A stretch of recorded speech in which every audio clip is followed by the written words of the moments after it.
Well, thank you all for being here to discuss the core national security challenge we're facing, the American people are facing, and our economy is facing, the cybersecurity.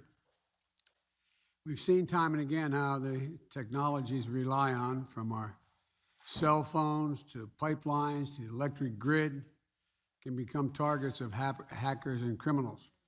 At the same time, our skilled cybersecurity workforce has not grown fast enough to keep pace. We're about, the estimates many of you have given us, and we conclude are on our own, about 500,000 cybersecurity jobs remain unfilled. That's a challenge, but it also is a real opportunity. And I've made this a priority for my administration from the outset. And in May, I issued an executive order to modernize our defenses and improve our federal government's cybersecurity.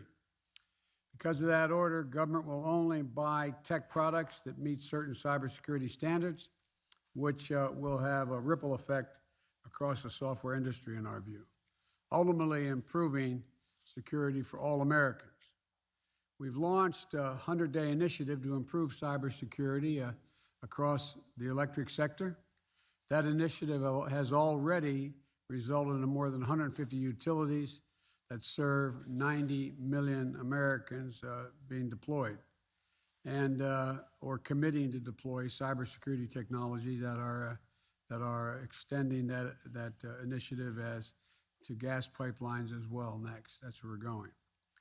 And because the cybersecurity is a global issue, we've also rallied G7 countries to hold nations who harbor ransomware criminals accountable. And I might add, I had a summit with Vladimir Putin and made it clear to him that we expected him to hold them accountable as well, because they know where they are and who they are. But that's another issue we will not be discussing so much today. We updated NATO's cyber policy for the first time in 7 years.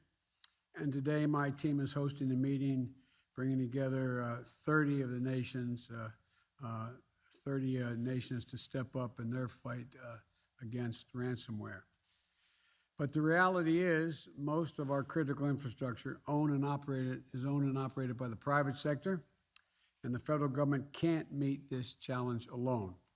So I've invited you all here today because you have the power, the capacity, and the responsibility, I believe, to raise the bar on cybersecurity.